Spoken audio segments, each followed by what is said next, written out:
Inside Louisiana State Penitentiary, food is not a comfort. It is a mechanism. Angola is one of the largest maximum security prisons in the United States, holding thousands of inmates, many of whom will never leave. Managing a population that large requires strict structure, and food is one of the most powerful tools used to enforce it. Every day inside Angola is divided by meals. Breakfast, lunch, dinner. These are not just times to eat. They are the clock. For inmates serving life sentences, food becomes one of the last remaining indicators that time is still moving. There is no countdown to release. No milestones to mark progress. Only the next tray. Breakfast at Angola comes early, often before sunrise. The timing is intentional. Early meals push inmates into routine quickly and reduce idle time in the morning, when tension can build. Breakfast is simple and repetitive. Common meals include grits or cereal bread or biscuits, occasionally eggs, sometimes fruit, milk, or juice. The food is designed to meet basic nutritional standards, not preferences. Variety is limited. Consistency is prioritized. Consistency creates predictability. Predictability creates control. Lunch follows several hours later. By this point, most inmates have already spent hours in work assignments, dorms, or cells. Lunch serves as a midpoint, a reset. Lunch meals usually include rice or beans, pasta or stew, a small portion of protein, often chicken or processed meat. Bread on the side portions are measured. Seconds are uncommon. Waste is discouraged. Dinner comes earlier than most people outside prison would expect, often in the late afternoon. This is one of the most important details about how Angola uses food. Serving dinner early reduces nighttime movement. It limits gatherings after dark. It pushes inmates back into housing units before evening tension escalates. Food controls the rhythm of the prison. In open dormitories, inmates are escorted to chow halls in groups. Movement is timed and supervised. Lines are orderly. Guards monitor behavior closely. Conversation is allowed, but not unrestricted. Noise levels matter. Disruptions are noted. The chow hall is one of the few places where large numbers of inmates gather. That makes it sensitive. Food is eaten quickly. There is no lingering. For inmates in more restrictive housing, the experience is entirely different. Meals are delivered directly to cells through slots in steel doors. There is no dining hall. No shared space. No social interaction. The tray arrives. The slot closes. The inmate eats alone. This isolation changes how food is experienced. There is no conversation. No comparison. No shared moment. The meal becomes purely functional. Utensils are controlled carefully. In some units, inmates receive bendable plastic spoons. In others, metal utensils are issued and collected immediately after use. Nothing unnecessary is allowed to remain in the cell. Food service inside Angola is centralized. Large kitchens prepare meals in bulk, following standardized menus approved by the state. These kitchens are staffed partly by inmates under supervision. Kitchen jobs are highly sought after, not because the food is better, but because kitchen work offers routine, movement, and a sense of purpose. In a place where life sentences are common, even small roles matter. Kitchen workers may have access to slightly better portions or earlier meals. These small differences create hierarchy. Who works where? Who eats when? Who has access? Food becomes status. This hierarchy is not accidental. It creates incentive. It encourages compliance. It reduces resistance. Food privileges can be granted or removed. Missed meals are rare, but access can be delayed during lockdowns, searches, or disciplinary actions. When meals are late, tension spreads quickly. Because food marks time. When a meal does not arrive on schedule, inmates immediately sense disruption. Rumors spread. Anxiety rises. This is why prisons guard food routines carefully. At Angola scale, feeding thousands of inmates requires coordination similar to running a small city. Any delay or error affects the entire system. That is why food operations are rigid. The food itself is intentionally bland. Flavor creates desire. Desire creates conflict. Bland food minimizes emotion. Many inmates supplement their meals through commissary purchases. Instant noodles, snacks, coffee, and seasoning become highly valuable. Commissary food becomes currency. Who has food? Who shares it? Who trades it? Food creates informal economies inside the prison. In a place where money has limited use, Food replaces it. This makes food more than nutrition. It becomes leverage. Inmates without commissary access rely entirely on meal trays. This increases dependence on the system and on other inmates. Sharing food can create alliances. Withholding it can create tension. Angola monitors this closely. Food distribution is designed to be equal on paper, but unequal in practice through privilege and access. For inmates serving life sentences, meals also become psychological anchors. With no future to plan for, the day is structured around eating. Wake up, eat, wait, eat again, wait, eat again, sleep. Years pass this way. Former inmates have described Angola as a place where time dissolves into routine. Seasons change outside, but inside, days feel identical. Food becomes one of the few reminders that another day has passed. This is not accidental. Prisons like Angola rely on routine to prevent instability. Food is one of the strongest routines available. It keeps inmates grounded in the present. It limits unpredictability. It reduces the chance of sudden unrest. But it also reinforces stagnation. When life is measured only by meals, growth disappears. Angola does not frame food as comfort or care. It frames it as necessity. This distinction matters. The prison is not designed to make inmates feel human. It is designed to keep them manageable. Food plays a central role in that design. This is only part of the picture. Because food inside Angola is also tied to labor, agriculture, and the prison's unique structure, a structure that treats inmates not just as prisoners, but as a workforce. That is where the story continues. Food inside Angola prison does not stop at distribution. It begins long before a tray reaches an inmate's hands. Angola is not just a prison, it is a working plantation. The land surrounding Louisiana State Penitentiary stretches across thousands of acres. Crops are grown on prison grounds.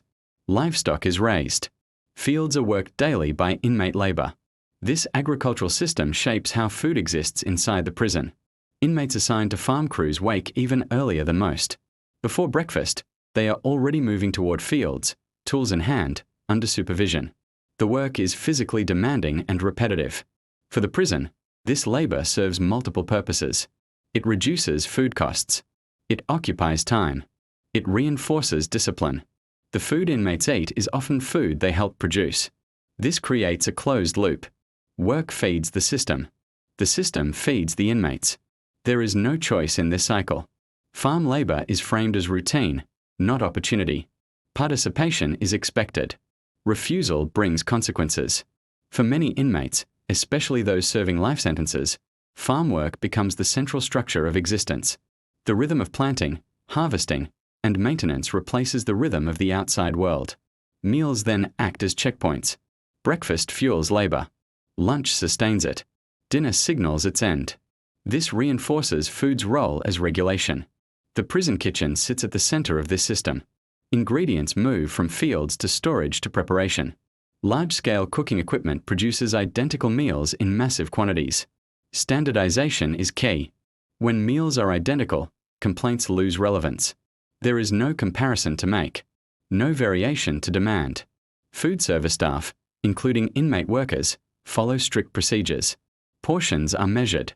Menus are planned weeks in advance. Any deviation creates disruption. For inmates, food quality is not judged by taste, but by consistency.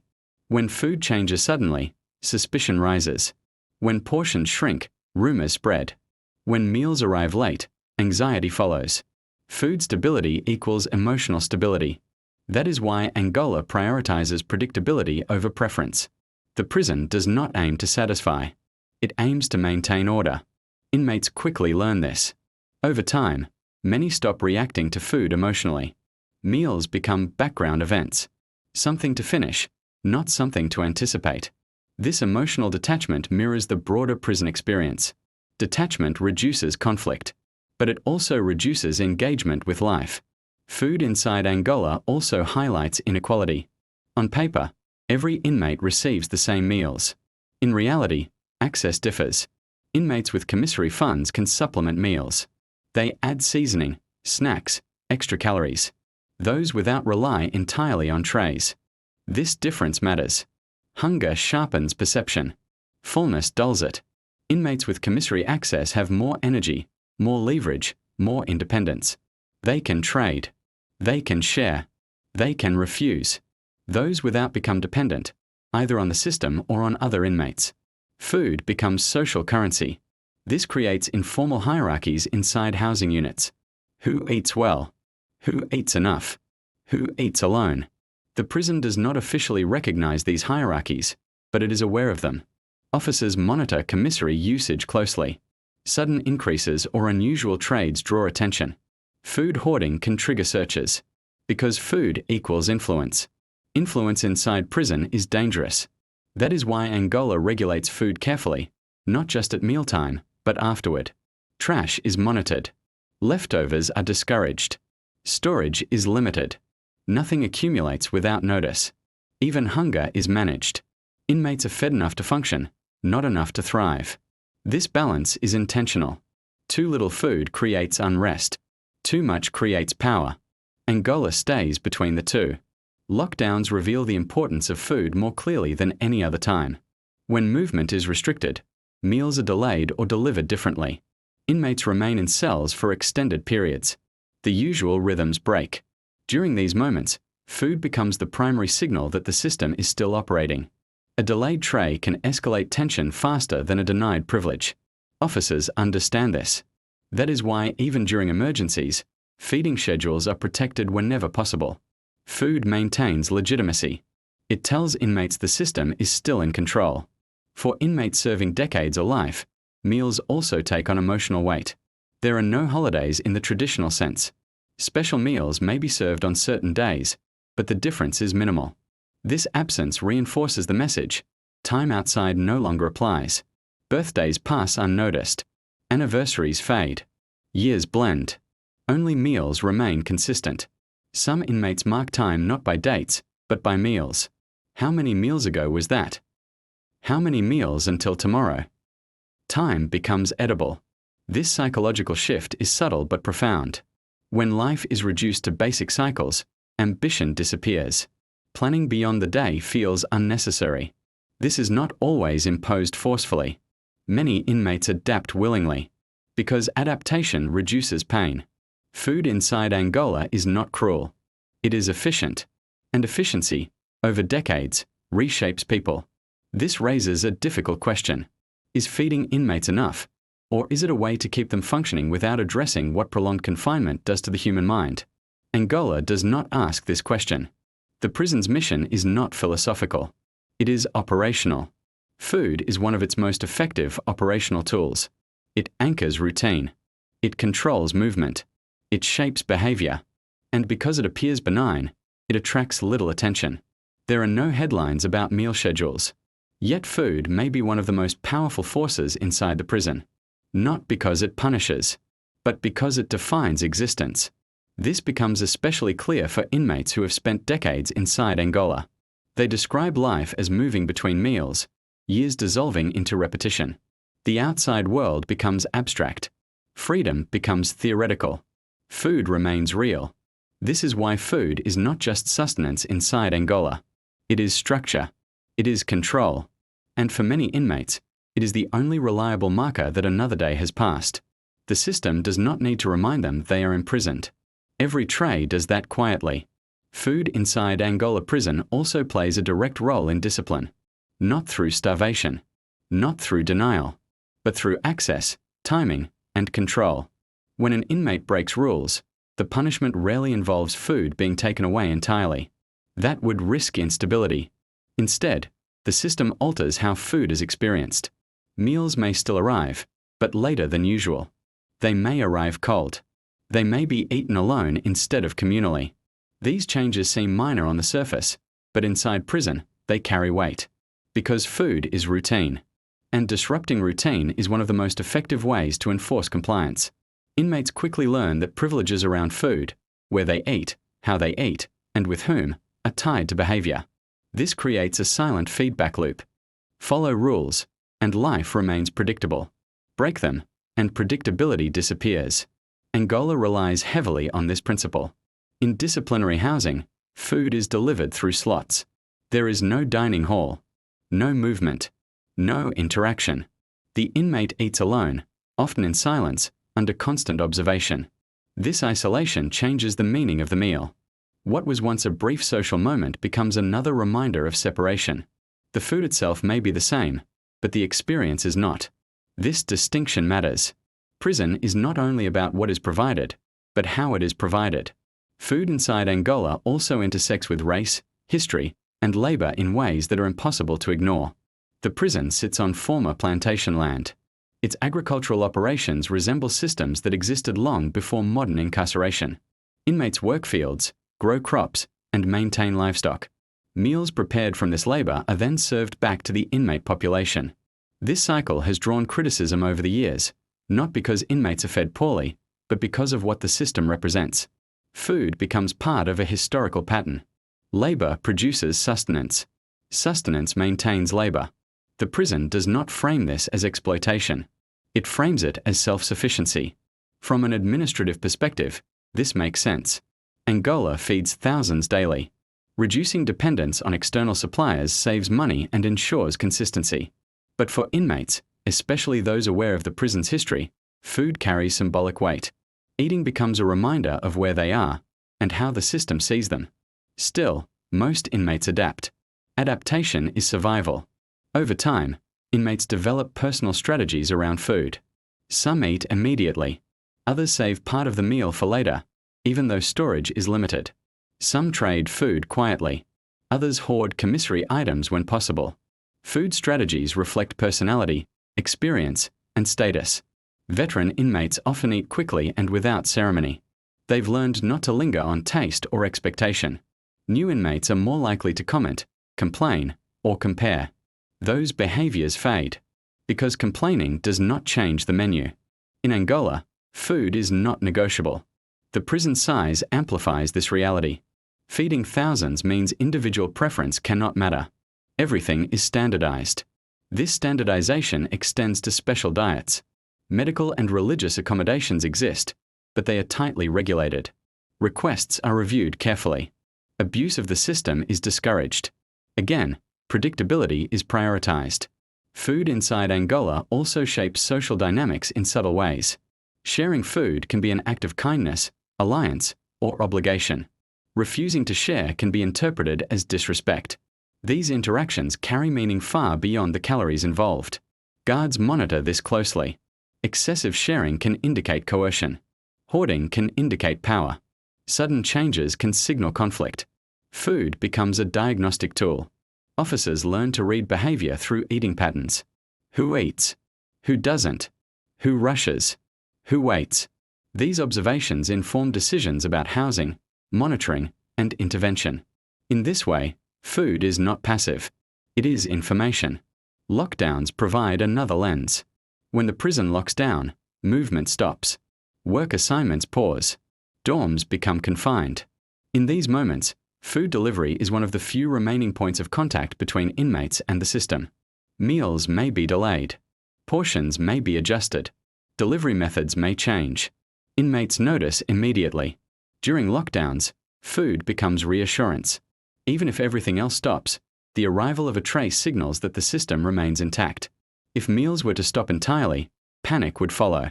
That is why Angola protects food delivery even during unrest. Food maintains legitimacy.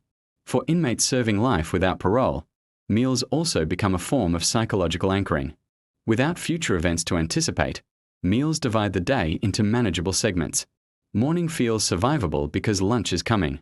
Afternoon feels tolerable because dinner is coming. This is not optimism. It is endurance. Many inmates describe life inside Angola as moving from meal to meal, not day to day. Over years, this reshapes perception. The outside world becomes distant. The idea of choice fades. Hunger and fullness replace ambition. Food does not create hope, but it prevents collapse. This is one reason prisons are careful not to weaponize food too aggressively. Starvation destabilizes. Consistent feeding pacifies. Angola chooses pacification. The food is not generous. It is sufficient. That sufficiency is deliberate. Enough to function. Not enough to feel free. This balance allows the prison to operate smoothly. Critics argue that this system reduces human life to maintenance. Supporters argue that prisons are not meant to provide comfort. Both views exist. Angola does not publicly engage in this debate. The system continues as it always has. Meals arrive. Trays slide through slots. Chow halls fill and empty. Fields are worked. Kitchens operate. Day after day. Year after year. Food becomes invisible because it is constant. And yet, it shapes everything. It dictates movement. It enforces routine. It anchors time. Inside Angola prison, food is not just eaten. It is obeyed. And that obedience, repeated over decades, becomes a way of life. This is still not the end of the story. Because beyond routine and control, food also intersects with identity, dignity, and resistance, sometimes quietly, sometimes deliberately. That is where the final part will go. Inside Louisiana State Penitentiary, food eventually stops being about hunger. It becomes about survival of the self. After years inside Angola, many inmates can no longer remember what it felt like to choose a meal. Taste fades from memory. Preference disappears. What remains is function. Eat to stay standing. Eat to keep working. Eat because the tray arrived. Food becomes automatic. This automation changes how inmates experience themselves. When every decision is removed, what to eat, when to eat, where to eat, the mind adapts by shrinking its expectations. Desire becomes dangerous. Hope becomes unnecessary. Over time, inmates stop associating meals with pleasure or comfort. They associate them with obligation. The tray is not welcomed. It is acknowledged. This is not because the food is bad. It is because meaning has been stripped from the act of eating. Many inmates describe reaching a point where meals feel identical even when they are not. Different foods blur together because the experience surrounding them never changes. Same room. Same posture. Same silence. Eating becomes another reminder of where they are and where they are not. For inmates serving life sentences, food also becomes a mirror. It reflects the permanence of their situation. There is no last meal anticipation. No countdown. No milestone. Just repetition stretching forward without end. In this way, food reinforces finality. Not loudly. Quietly.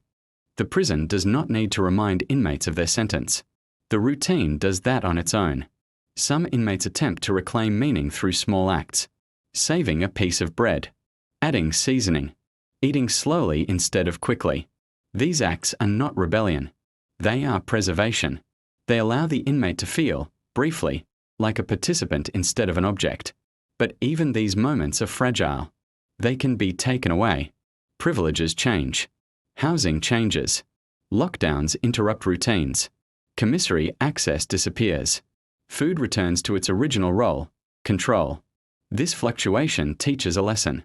Nothing inside Angola is permanent, except the sentence. Even the smallest comforts exist only at the system's discretion. Guards understand this dynamic. Most do not see food as cruelty. They see it as management. Feeding thousands of inmates consistently is a logistical achievement. It prevents unrest. It keeps order. And they are not wrong. Food keeps Angola stable. But stability is not the same as dignity. The prison feeds bodies efficiently. What happens to the mind is secondary. This is not unique to Angola. It is a reality of large-scale incarceration. But Angola's size and history make the effect more visible. Here, food does not just sustain life. It defines it. Over decades, inmates learn to measure existence in meals. They remember events by what they were eating at the time. They recall years not by dates, but by routines. I was on the early breakfast then. That was before dinner times changed. That was back when we still worked the fields. Memory becomes dietary. This is what prolonged confinement does. It compresses life into manageable units. Food becomes one of the last remaining anchors to reality. Outside the walls, food is culture. Inside, it is regulation. Outside, meals bring people together. Inside, they separate. Outside, eating marks celebration. Inside, it marks survival. Angola does not hide this. It does not claim to offer comfort. It offers consistency. And consistency is often mistaken for fairness. Every inmate gets fed. Every inmate gets enough. Every inmate follows the same schedule. On paper, this is equality. In practice, It is uniformity. Uniformity removes individuality. That removal is subtle. It does not happen all at once. It happens tray by tray, day by day, year by year, until one day, an inmate realizes they no longer think about food at all. They simply respond to it. That moment is rarely dramatic, but it is significant, because it marks the point where adaptation is complete, where resistance has been replaced by routine, where the system no longer needs to assert control, because control has been internalized. This is the quiet power of food inside Angola prison, not as punishment, not as reward, but as structure. It keeps the prison moving. It keeps inmates functioning. It keeps time passing. And for many inside, that is all that remains. 3 meals a day. Every day. Forever.